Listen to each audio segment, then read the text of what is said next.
Hello guys, hi, this is Ganesh Naik. I help finance professionals and students to excel in their career and become a better version of themselves. And I also help students who are preparing for FRM CFA exam to clear their exam in the first attempt. Now, I have this video is part of the series of discussion which is Ask Ganesh, where if you have a query, you can post that query and I'll try to create a short video on that query. There have been queries which have been piled up on my YouTube channel and some other sources. So I'll be basically creating the videos on that.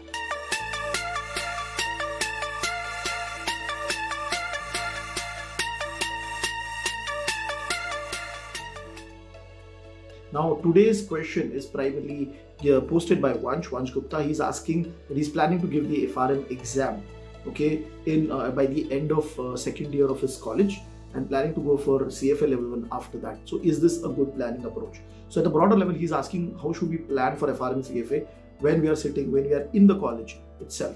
Now one point that we have to understand and remember that CFA can only be applied, or basically you can only go for the CFA exams when you are in the third year of the college.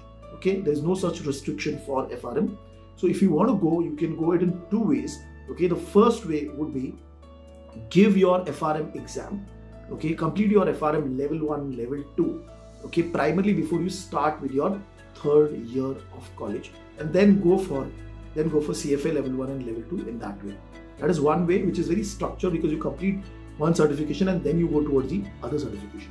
There can also be another way. For example, you are giving your FRM level 1 in the around end of your second year, say for example May 2022 or May 2023, and then you're going towards the CFA level 1 exam either in August or November, okay, and then go for FRM level 2 in the next May itself.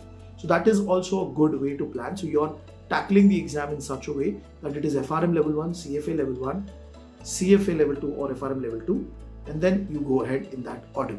Now the reason I'm explicitly stating that you should go for FRM level 1 beforehand, because FRM level 1 is slightly quantitative driven, slightly calculation driven. So what happens is, when you go for CFA level 1 after completing your FRM level 1, you would find that most of the fixed income, portfolio management, then your derivatives, you are very good at it. And you will not be afraid, which a lot of students face problem in CFA level 1 and CFA level 2. That is definitely going to be an edge for you, because you have already seen the content in FRM level 1. If you are being able to clear FRM level 1 content almost properly, then CFA level 1 and CFA level 2, 40% content is almost done. So you can focus on the other 60% properly and clear the exam in the first attempt. Okay, so I've tried to address the query which Vansh has posted. Two different ways to go and appear for FRM and CFA. The first way is to complete FRM level 1 and level 2 in the second year itself, and then go for CFA exams in third year. The second approach would be clear FRM level 1, then go for CFA level 1. Okay, then go for either CFA level 2 or FRM level 2, and then go ahead. That is how also it is possible for you to clear the exam.